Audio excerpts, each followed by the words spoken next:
l'invitation. Aucun problème. Donc je vais vous laisser très rapidement vous présenter pour les Levalloisiens qui ne vous connaîtraient pas encore, ce dont je doute. Non. Allez-y, vous avez quelques... Donc, je suis Arnaud de Courson, j'ai 55 ans, je suis un père de famille de 3 filles, très fier, une femme exceptionnelle. Je suis un chasseur de tête, j'aide les entreprises à recruter des talents. Et je suis aussi conseiller départemental de Levallois depuis 9 ans, conseiller municipal, président du groupe d'opposition d'hiver droite et candidat à l'élection municipale de mars 2020, dans quelques jours maintenant. Dans quelques jours maintenant, ça y est, on est sur la dernière ligne droite. Donc justement, on a demandé aux personnes qui nous suivent sur notre page Instagram de vous poser quelques questions. Donc on a Juliette, qui est une jeune femme levalloisienne et qui a vu votre projet concernant les jeunes et votre ambition de faciliter le logement pour justement ces jeunes levalloisiens, levalloisiennes qui s'installent et qui ont parfois du mal à pouvoir se loger. Donc vous préconisez de les mettre plus en priorité sur les logements sociaux. La question de Juliette, c'est justement par rapport aux logements sociaux. Il y a un nombre déterminé dans la ville qui n'est pas extensible. Ce seraient des petites surfaces a priori, donc j'imagine aussi que le nombre de petites surfaces disponibles en logements sociaux n'est pas à l'infini. Comment est-ce que vous comptez justement faciliter l'accession de ces jeunes au logement? Bon, il y a 2 points. Le premier, c'est qu'on a à peu près 6 000 logements sociaux à Levallois, que la rotation est faible, dans le sens où il y a peu de gens qui quittent leurs logements sociaux, à peu près 150 par an. Une tranche d'âge, c'est plus de 1000 personnes. Donc tout le monde ne pourra pas avoir un logement social. Par contre, ce que j'ai dit, et je le répète, nous souhaitons donner une priorité aux Levalloisiens qui demandent des logements sociaux. Comment est-ce qu'on va faire? On va reprendre tous les dossiers d'attente et on va donner des points pour chacun des sujets importants de leur dossier. Ils habitent à Levallois, 1000 points. Ils n'habitent pas à Levallois, 0 points. Ils sont à 5 dans un 2 pièces, 500 points. Ils sont à 2 dans un 5 pièces, 0 points. Et ainsi de suite. Le temps d'attente aussi donnera un peu plus de priorité. Ce qui permettra de choisir les dossiers avec finalement une aide à la décision, et nous ferons en sorte qu'aucun des dossiers qui ont peu de points ne soit prioritaire par rapport aux dossiers qui en ont beaucoup. Nous allons résoudre comme ça un certain nombre de sujets importants. On va donc, par ce biais, s'empêcher d'avoir du copinage dans nos attributions. Concernant les jeunes, pour les petites pièces, le fait d'être levalloisien donnera beaucoup de points et donc donnera une priorité à un certain nombre de jeunes. Plutôt ceux qui ont des revenus plus faibles, parce que c'est ça le but du jeu. Le but du jeu du logement social, c'est pas d'aider ceux qui ont beaucoup d'argent, c'est d'aider ceux qui sont plus démunis. Et donc ils seront... Oui, c'est le principe, oui, mais ça serait bien, c'est bien de répéter, et en tous les cas de se faire enregistrer en le disant, parce qu'il y a des gens qui ne le disent pas et qui font peut-être autre chose. Moi je voudrais qu'il y ait des marqueurs sur cette campagne. On est en train de m'enregistrer, en train de dire des choses, donc je ne peux pas faire le contraire le jour où je serai élu. Et donc cette priorité, nous allons l'assumer. Mais comme je le disais, je ne suis pas en train de faire une promesse à tous les jeunes, en train de dire je vais vous trouver un appartement. Une fois qu'on a dit ça, et qu'on a attribué les logements, il y en a plein qui n'en ont pas. Vous pensez qu'il pourrait y avoir à peu près combien de logements justement attribués? Parce que 150 personnes qui quittent leur logement par an, j'imagine que c'est toute taille de logement, Toute taille. Pas forcément des studios ou des petits 2 pièces qui conviendraient à des étudiants. Sur cette catégorie-là, vous pensez que sur les 150, il y aura à peu près combien de logements? Je suis incapable de le dire. D'accord. En revanche, ce que je peux dire, c'est qu'on va aussi inciter les gens à aller faire de l'échange. On va faciliter les échanges. Et donc, des gens qui sont dans des 4 pièces tout seuls, parce qu'ils ont eu des enfants et que malheureusement aujourd'hui ils sont tout seuls, comment faire pour que des gens qui ont besoin de 4 pièces et qui sont dans 2, on va essayer de faciliter cela sans avoir à mettre notre nez dedans. Parce qu'aujourd'hui, les gens qui veulent faire des échanges, on leur trouve un 2 pièces, mais on donne le 4 pièces à quelqu'un d'autre. On va favoriser les Levalloisiens. C'est, à mon sens, le rôle d'une personnalité qui est maire, c'est de favoriser sa population avant de favoriser des personnalités externes. Maintenant, je reviens, je ne vais pas dire combien, parce qu'en fait, on va me dire vous ne l'avez pas fait. Et je suis incapable de faire une promesse de ce type. Donc, ça n'est pas normal de le faire. Maintenant, les petites surfaces sont évidemment réservées à des jeunes qui arrivent sur le marché de l'emploi et qui ont les moyens d'avoir un logement social, mais pas les moyens d'avoir un logement libre. Il y a un problème quand même dans le logement social. Quand on y rentre, on a donc un loyer moins cher, on ne veut jamais en sortir. Parce que personne, même si on gagne très bien sa vie, personne ne veut sortir. Parce que tout le monde est ravi de payer moins cher. Et ça, c'est pas très solidaire. Parce que la solidarité, c'est pas la ville vis-à-vis des gens, c'est nous tous. Celui qui gagne au loto, il garde son logement social ou pas? A priori, il n'est pas censé le faire. Eh bien, il le garde quand même. Ouais. Parce qu'il est toujours content de payer 3 fois moins cher son loyer. Et je voudrais qu'on insuffle cette idée qui est la solidarité, c'est nous tous vis-à-vis de ceux qui ont besoin. Et malheureusement, aujourd'hui, il y a des gens qui sont plus solidaires. Ensuite de ça, il y a un point, c'est que pas mal de Levalloisiens font des études, s'en sortent et ont un salaire. Ce salaire, il leur permet d'avoir un logement. Et à Levallois, on peut trouver des studios 600, 700, 800 euros. Il faut avoir déjà quelques ressources, mais je vois bien qu'ils cherchent à obtenir ces logements et que les agences disent vous n'avez pas de caution. Et donc nous aimerions mettre en place un système. Je sais que l'État l'a mis en place, mais les agences n'aiment pas le système d'État. Et nous, on va mettre un système Levallois. Levallois va aller voir un assureur en leur disant on vous met de l'argent de côté, on paiera l'éventuel défaut de paiement des loyers pour que des jeunes Levalloisiens puissent louer des appartements à Levallois avec une caution de la ville, puisque en fait, souvent, les parents n'ont pas les moyens d'être caution. En tous les cas, leur caution est refusée parce que pas suffisamment importante. Donc il y a un vrai engagement financier de la ville Je auprès souhaite. des propriétaires privés. Il s'agit d'assurer. Il ne s'agit pas de payer les loyers. Très bien, mais en tout cas, Je par souhaite. rapport à l'assureur qui... Le rôle de la ville rôle-là. est de permettre les choses. C'est pas de faire les choses. Bien sûr. Et donc, je souhaite mettre en place quelque chose comme ça. On a commencé à prendre des contacts. Ça sera une des mesures que l'on prendra très vite, une fois élu. D'accord, très bien. Je vous remercie pour cette réponse. J'ai une question maintenant de Paul qui... Bonjour Paul. Voilà. Qui nous a interrogé sur votre souhait de réduire les dépenses publiques tout en préservant la qualité de service aux Levalloisiens. Comment on fait pour réduire les dépenses publiques, garder une police municipale qui va être efficiente On va même dépenser plus en termes de police municipale. Voilà, alors comment on fait pour équilibrer tout ça et réduire les dépenses? Alors, c'est assez simple. On prend la totalité du budget, on regarde ce qui est consacré à la population, ce qui ne l'est pas. D'accord. Sur la partie qui est consacrée à la population, on essaie de voir s'il est possible d'améliorer l'efficacité. Je vais donner un exemple. En tant que conseiller départemental, quand je suis arrivé il y a 10 ans au département des Hauts-de-Seine, il y avait 7200 fonctionnaires pour faire des services. Oui. 10 ans après, on continue les mêmes services, mais il n'y a plus que 4800 fonctionnaires. Et on a licencié personne. Comment ça marche? On utilise des moyens modernes, la productivité, le numérique, pour améliorer notre efficacité. Alors ça mettra du temps. Il ne s'agit pas de dire qu'on va mettre les fonctionnaires dehors, on va tous les garder. Mais il y en a qui sont à la retraite, il y en a qui sont mutés. À chaque fois, on va se poser la question de savoir si on peut améliorer notre gestion. Si on ne peut pas, on recrutera. Et donc ça, c'est un premier moyen sur la partie qui concerne la population. Je vais rassurer, garder nos enfants, on ne peut pas réduire le nombre de personnes. Donc on aura autant d'animateurs en fonction du nombre d'enfants qu'il y a. J'ai même vu que vous souhaitiez mettre des places en crèche en plus, donc ça va coûter un petit peu d'argent. Mais les crèches, il y a 3 types de crèches. Les crèches publiques, les crèches associatives et les crèches liées à une entreprise. Moi, ce que je veux, c'est que les enfants soient gardés. J'ai pas envie que la ville fasse toutes les crèches pour dire que c'est moi qui ai donné la place. Je sais qu'en ce moment, on envoie des lettres dans tous les sens pour dire « Regardez, je vous ai attribué une place de crèche, pensez à moi pour les élections. » C'est aberrant. L'important, c'est de garder les enfants. Donc, on trouvera les modes de garde et on fera en sorte. Séverine Lévy, qui est dans mon équipe, est une puéricultrice, ancienne directrice de crèche, qui aujourd'hui travaille, elle fait le suivi de l'ensemble des assistantes maternelles pour Courbevoie, Puteaux et Neuilly, pour le département des Hauts-de-Seine. C'est une pro. On va gérer le sujet des places de crèche efficacement.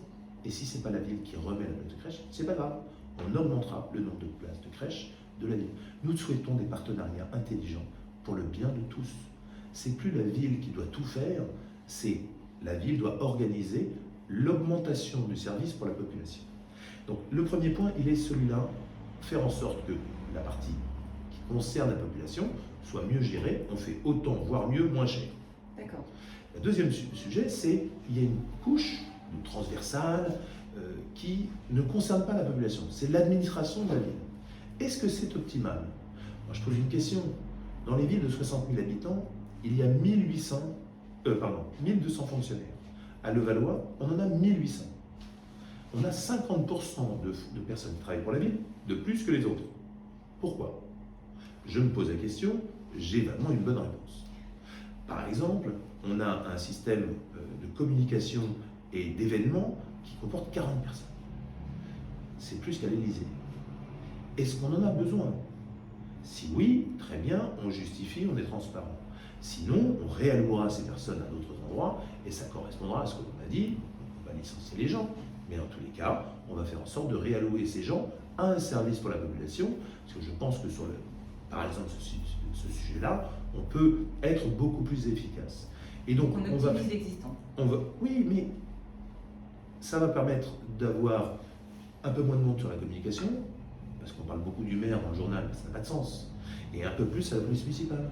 Donc on va réallouer, et ça, si on parle moins du maire dans le journal et qu'on a plus de sécurité dans les rues, je pense que les gens seront plus heureux. Voilà quelques pistes. Maintenant, il y a beaucoup de sujets sur lesquels on peut s'améliorer, et on fera ça de manière extrêmement transparente. Donc la police municipale sera un peu plus présente pour veiller à ce qu'il n'y ait pas trop d'agressions dans les rues. Alors, on a sur le papier 80 policiers municipaux, réellement 57. Il en manque 23. Il semblerait que les autres villes viennent nous prendre nos policiers municipaux. C'est ce qu'a dit Madame l'employée de Patrick Balkany, candidate, lors du débat. Moi, il y a un truc que je ne comprends pas. Paraît-il que Levallois, c'est la plus belle des villes. Si on est la plus belle des villes, pourquoi les policiers municipaux ne restent pas à Levallois? C'est une vraie question. Donc je pense qu'il y a un problème là. Très bien. Alors, dernière question qui nous a été posée par Jonathan et qui rejoint Salut, un Jonathan. petit peu la question de Paul. Donc, vous nous avez expliqué comment effectivement réduire les dépenses de la ville tout en gardant une qualité de service pour les Levalloisiens. Maintenant, dans tout ce qui est dépenses, il y a quand même un gros projet qui est le projet du marché, avec la reconstruction d'une magnifique halle, mais qui risque de coûter a priori un certain montant. Ouais. Donc comment justement est-ce qu'on réussit à maintenir un niveau de dépenses et un budget optimal pour la ville avec un projet aussi ambitieux, parce qu'il est très haut, j'ai vu le projet, mais j'ai l'impression que ça risque de coûter un petit peu cher. Alors, d'abord, il ne faut pas confondre les dépenses de fonctionnement, qui sont chaque année ce qu'on dépense pour les Levalloisiens, et les dépenses d'investissement que l'on peut étaler sur plusieurs années. Un projet comme celui-là, c'est au minimum 6 ans. Donc on va pouvoir diviser par 6 le montant dépensé. On est d'accord. Combien ça coûte? Tout d'abord, il faut penser au relogement des gens qui sont là. Et donc, 88 familles, je crois. 85, je ne sais pas exactement, parce qu'il y a déjà des gens qui sont partis. La politique de relogement a déjà commencé. On le fera avec eux. Parce qu'il n'est pas question qu'on soit les gens qui contraignent. Nous, on veut accompagner. On paiera le déménagement des gens. Je pense que c'est le rôle de la ville. On fera en sorte qu'ils aient des logements qui correspondent à ce qu'ils avaient. On ne va pas pressurer les gens. Ça mettra du temps. 2 ans, 2 ans et demi. Pendant ce temps-là, on va d'abord faire passer une commission de sécurité pour vérifier si, effectivement, on peut rester dans cet immeuble, parce qu'on ne nous a jamais rien dit. Moi, je suis très surpris que les gens puissent habiter, que les gens puissent faire du sport, mais qu'on ne puisse pas utiliser le marché ni le parking. Il faut que quelqu'un m'explique pourquoi c'est bon pour le sport et pas pour les voitures. C'est quand même très problématique. Alors, et aujourd'hui, certains de vos adversaires pensent qu'en refaisant des travaux à l'intérieur du marché, on peut très bien le réouvrir et s'en servir à nouveau. Mais ça, je pense que c'est des paroles en l'air. Il faut faire passer une commission de sécurité, qu'elle soit publique, de telle manière que chacun puisse voir l'ensemble des points, soit rassuré, et donc on fera les travaux entre avril et juin pour que le marché, fin juin, puisse rouvrir à cet endroit-là pour relancer le commerce de proximité. Il est touché. Gravement. Vous appelez choc ma ville, c'est ça? Tout à fait. On va voir les commerçants. Il y a beaucoup de commerçants qui se plaignent. Moi, je suis pour. C'est normal. Je suis pour que le commerce se développe. Pour que le commerce. Vous savez, un commerce, c'est pas simplement son propre chiffre d'affaires. Un commerce dans une rue, c'est de la lumière, c'est de la présence, c'est de la sécurité. On ne se rend pas compte de ça. Et donc, moi je souhaite absolument être le partenaire des commerçants qui créent l'animation de notre ville. C'est d'ailleurs pour ça que on me reproche, soi-disant, parce qu'on me prête beaucoup de choses, de vouloir arrêter le cadeau aux personnes âgées. Je le dis à la caméra, s'il y a quelques personnes un peu âgées qui nous regardent, je n'arrête pas le cadeau, mais je l'améliore. Je souhaite que dans l'avenir, les gens aient le choix entre le cadeau qui est fait par la mairie avec des entreprises extérieures ou un bon d'achat dans les commerces de Levallois. Et il y a beaucoup de gens qui ont des petites retraites qui seraient ravis d'avoir de quoi dépenser dans les commerces de Levallois. Et je vais plus loin. Quand on offre une bouteille de vin et un pâté à des gens dont la confession empêche de manger du porc et de boire de l'alcool, je pense que c'est pas tout à fait réfléchi. Et donc, je pense qu'en réfléchissant, on peut être plus judicieux et de faire en sorte qu'on avance main dans la main et que les gens soient plus heureux avec la même chose. J'ai fait un peu de digression, mais je tenais à la rajouter. Donc moi, je souhaite absolument promouvoir le commerce local. Pour ça, il faut arrêter que le marché soit autour de l'hôtel de ville, parce que ça tue le marché de centre-ville. Et donc, nous ferons tout pour que le marché reprenne sa place historique. Ensuite de ça, on va créer, dès début avril, une enquête publique pour savoir ce que la population de Levallois veut pour le marché. Une enquête concernant les habitants du quartier, les habitants de Levallois, les commerçants du marché et les commerçants autour du marché. Et on va croiser l'ensemble de ces informations. Ça nous permettra d'avoir une vision de la volonté de notre population. C'est pas parce que les gens vont m'élire maire que mon projet est non. Et donc, on va d'abord faire ça. Ensuite de ça, avec les réponses, avec des habitants qui vont être concernés et qui vont venir travailler avec nous, on va prendre une décision d'aller plus loin. C'est-à-dire, et je suis sûr que tout le monde sera d'accord pour qu'on ait un projet. On va faire un concours d'architectes pour avoir le meilleur projet. Quand nous avons fait ce travail, alors pas en profondeur, on a fait 3 réunions, on a réuni des commerçants, des habitants, et ils nous ont dit un certain nombre de choses. La première, on veut que la halle soit à cet endroit. On veut continuer à faire du sport. On veut qu'il y ait un parking. On voudrait relancer la rue Carnot, qui a moins de chances que la rue Gabriel-Péry. On souhaiterait qu'il y ait une médiathèque, on souhaiterait qu'il y ait des salles de réunion, on souhaiterait qu'il y ait un parc, etc., etc., etc. Moi, j'ai vu des jeunes architectes à qui j'ai dit, voilà ce qui nous a été dit, voilà les plans NAS, voilà les photos d'avant, les photos de maintenant. Est-ce que ça vous fait... Est-ce que vous pouvez m'imaginer quelque chose? Ils nous ont donné ces rendus qu'on a mis en avant sur notre tract. C'est très beau. C'est magnifique. C'est très beau. Après, la question est de savoir comment ça se met en place et combien ça coûte. Ce que je veux dire, c'est qu'on a réussi, ils ont réussi à faire qu'il y a un sous-sol dans lequel il y a des salles de sport et de pouvoir garer les camionnettes, des sous-sols pour garer les voitures et l'endroit devient semi-piéton, une rue Henri Barbus qui est continuée, ce qui permet de relancer la rue Carnot, qui malheureusement n'a pas la même aura que la rue Gabriel-Péry, alors qu'il y a une énorme population de ce côté-là qui est bloquée, donc qui ne vient pas au marché, ou à peu près. Et donc, nous pensons, et en plus de ça, au-dessus, 2 grandes salles municipales, pour faire ce que l'on a bien envie de faire, des endroits avec des terrasses, on en manque, elles sont au bord des trottoirs, on fait des terrasses qui n'ont pas de trottoir et pas de voiture à côté, un parc de 3000 m², ça existe. Ça existe. En Slovénie, on a vu un projet, en Espagne, on a vu un projet, à Pau, ils ont fait un projet.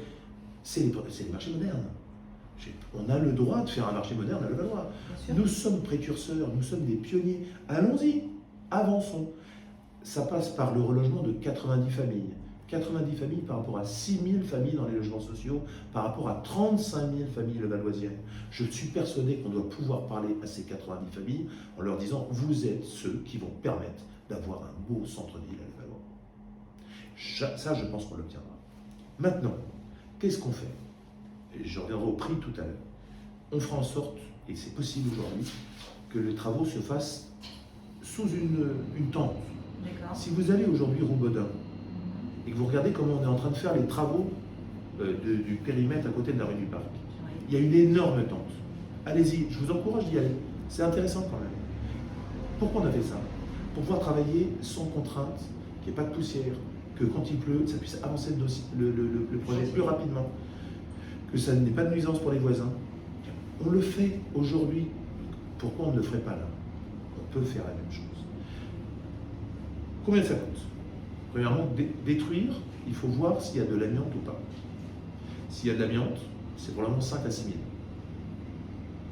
La destruction, on a fait passer une société qui a bien gentiment, parce que nous on est en campagne. Bien sûr. Quand la ville, Vous n'êtes pas acteur encore. quand la ville met dans le journal une halle Eiffel à moins de 6 mois d'une élection, c'est illégal. Une ville n'a pas le droit de proposer de projet dans les 6 mois d'une élection. C'est illégal. Et on sait qu'ici, l'illégalité, on y a le droit. Nous avons payé des architectes pour faire, c'est des jeunes, des architectes, pour faire nos projets magiques. Et donc on les a publiés parce que je pense qu'ils étaient beaux. Parce qu'ils permettent de voir qu'il n'y a pas qu'une pensée unique, mis en grande page sur le journal de la ville. Et d'ailleurs, je pense que notre projet est plus joli que le leur. Non mais, vous pouvez ne pas dire je pense que notre projet est plus ambitieux, il est plus novateur, il est beaucoup plus moderne que ce que nous a proposé Eiffel, il vivait il y a plus de 100 ans. Le projet est très beau, après reste la question de Donc, la faisabilité, reste la question faisabilité, du budget. la destruction se fera uniquement par grignotage. Pourquoi? Parce que ça permet de faire moins de nuisances. Donc, pas de poussière, ça y est aspiré, et donc ça descend le vent, le tout en étant encapsulé. Ensuite de ça, une fois que c'est détruit, on creuse. Le parking sera financé, et ça sera la première fois, par Levapark. Pour l'instant, la ville est propriétaire des parkings, et Levapark les exploite. Et Levapark pourrait être propriétaire de ces parkings. On va faire financer une partie de la construction par Levapark. Ensuite de ça, au-dessus, une halle. Cette halle, elle appartiendra à la ville, mais il y aura des commerces. Ces commerces, ils auront des loyers qui financeront une partie du projet. D'accord. Je pense que 25 à 30 millions pour la partie au-dessus, parce que j'ai toujours une trentaine de millions. Donc, une fois que c'est fait, on pense que pendant la durée des travaux, en demandant à ceux qui construisent de faire des travaux lundi, mardi, mercredi, jeudi, et de laisser sans travaux vendredi, samedi, dimanche, qui sont les 3 journées les plus importantes pour le commerce. Tout à fait. Sachant que le lundi est fermé dans le commerce. Donc il y aura 3 jours, mardi, mercredi, jeudi, où ce sera un peu concomitant, mais globalement, on aura une période de calme. Ça va rallonger un peu le projet, mais ça va aussi permettre de maintenir l'activité économique. Ensuite Vous de faites en ça, sorte de ne pas trop paralyser l'activité nous ne du souhaitons centre, pas paralyser. L'ensemble des accès, nous souhaitons, on va voir c'est comme ça qu'on y réfléchit, mais arriver par la rue Gabriel Péry, la rue... Cardon. Les camions arriveraient par Anatole France et Henri Barbus D'accord. et repartiraient par là, pour ne pas perturber le centre commercial. Et c'est possible. Alors, on retirera le stationnement des deux côtés, à cet endroit-là, ça sera peut-être pénalisant pour les habitants, mais globalement, ça ne sera pas du bruit permanent. Enfin, le marché, nous pensons que ça sera un vrai effort, c'est technique. Nous pouvons l'installer chaque semaine sur le pourtour des travaux. Si bien que la rue Carnot, la rue Gabriel Péry et la place Henri Barbus deviennent semi-piétonnes les jours de marché, le vendredi, samedi, dimanche, avec l'installation du marché qui resterait là et continuerait à promouvoir le commerce local. Donc voilà, ça c'est ce qu'on veut faire. Si à un moment donné, tout ça, ça bloque, et qu'en fait c'est impossible, on le dira. On n'est pas jusqu'au boutiste, on dit juste que nous avons un projet, on veut le mettre en avant. Et c'est ce que l'on est en train de faire pendant cette campagne. On prend un risque. Je vois bien qu'il y a des gens qui disent « ne votez pas pour eux, ce sont des fous ». Mais ceux qui ont de l'ambition pour la ville, ils veulent faire quelque chose de beau. Et ceux qui ont moins d'ambition, ils veulent garder l'existant. Moi, je suis dans ceux qui regardent devant et qui veulent avancer. Mais tout en étant ouvert au fait que si la consultation que vous envisagez de mener arrive à une situation où les Levalloisiens et tout le monde vous dit que c'est mieux de rester comme ça, avec juste une rénovation du marché tel qu'il est aujourd'hui, vous resterez sur cette idée-là? Alors oui, parce que je suis quelqu'un qui est suffisamment démocrate, mais je voudrais juste dire une chose. Les gens qui sont dans cette tour, allez-y, regardez. Les dalles s'arrachent, tombent. Les filets qui entourent la tour, elle est dans un très mauvais état. Oui, donc il faut la rénover. Peu de gens le savent. Moi j'ai fait du porte-à-porte là-bas. Les paliers sont tous les 3 étages. Et d'un étage, on descend à un étage -1, on remonte à un étage +1. Les personnes qui habitent là ont 80 ans, et je vous assure que certains, ils ont du mal à passer ces escaliers. S'il fallait transformer cet endroit en immeuble moderne, avec un palier tous les étages, il faudrait réduire de 30% la surface habitable. Parce que les paliers, il faut les mettre dans les habitations des gens. Et donc, il faut d'abord, avant de réhabiliter, reloger tous les gens. Ça revient exactement au même, puisqu'il faut reloger. Bien sûr. Donc une fois que, vu qu'on est obligé de reloger les gens, qu'est-ce qu'on fait? On rénove une tour pour avoir non pas 90 appartements, mais 60 appartements, pour un coût qui est très élevé, ou est-ce qu'on est ambitieux, on pense à Levallois demain, et qu'on aura un phare dans le centre, peut-être dans 5, 6, 7 ans. Justement, Au pied de métro. votre projet. Le temps que tout se fasse, le temps que les familles soient relogées, qu'elles acceptent tout 5, de 6, partir. 7 ans. Je ne suis pas un pro du BTP. Je souhaite que ça se fasse. Et si ça se fait un peu plus longtemps, je vais être obligé d'être réélu. Très beau programme. C'est bien. Voilà. On vous souhaite déjà une bonne fin de campagne. Merci de m'avoir Il reste, reçu. Salut à tous. Très peu de jours, donc beaucoup de courage pour cette dernière ligne droite. Merci encore en tout cas. Merci. Merci.